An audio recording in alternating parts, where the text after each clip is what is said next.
সবচেয়ে বড় জোয়ার আসে 2017 সালের 25 আগস্ট। মিয়ানমার সরকারের নিপীড়ন সহ্য করতে না পেরে বাংলাদেশে একযোগে এসে আশ্রয় নেয় প্রায় 7.5 লাখ রোহিঙ্গা।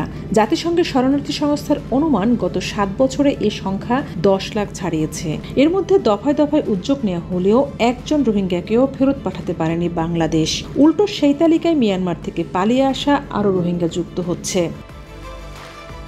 স্থানীয়রা বলছেন, গতকাল শনিবার নাক নদীর বিভিন্ন পয়েন্ট দিয়ে সীমান্ত পেরিয়ে বাংলাদেশে ঢুকে পড়েছেন অন্তত 500 রোহিঙ্গা। গত 2 সপ্তাহে উখিয়া ও টেকনাফ সীমান্ত দিয়ে দেশে আসা এমন রোহিঙ্গার সংখ্যা কমপক্ষে 8,000। এছাড়া মিয়ানমারের মংডুর, মণিপাড়া, শিকদারপাড়া ও আইরপাড়া এলাকায় অন্তত 40,000 রোহিঙ্গা বাংলাদেশে অনুপ্রবেশের অপেক্ষায় রয়েছেন বলে জানিয়েছেন সংশ্লিষ্টরা। পালিয়ে আসা রোহিঙ্গারা জানাচ্ছেন, মিয়ানমারের রাখাইনে এখনো সংঘাত চলছে। আইনশৃঙ্খলা বাহিনীর চোখ ফাঁকি দিয়ে তারা সীমান্ত পার হচ্ছেন। বাংলাদেশে ঢুকে তারা আশ্রয় নিচ্ছেন উখিয়া, টেকনাফের ক্যাম্পগুলোতে।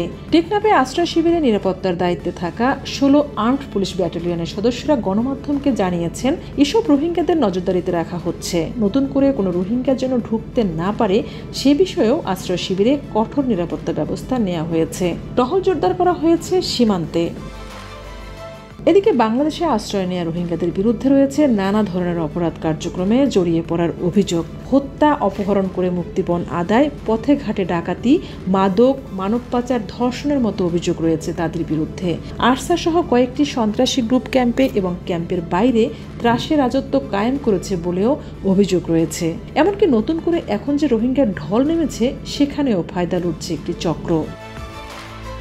নাম প্রকাশ না করার শর্তে একাধিক রোহিঙ্গা নেতা গণমাধ্যমকে জানিয়েছেন, নতুন করে মিয়ানমার থেকে আসা রোহিঙ্গাদের কাছ থেকে চাঁদাবাজির টাকা নেয়াকে কেন্দ্র করে সহিংসতা হচ্ছে।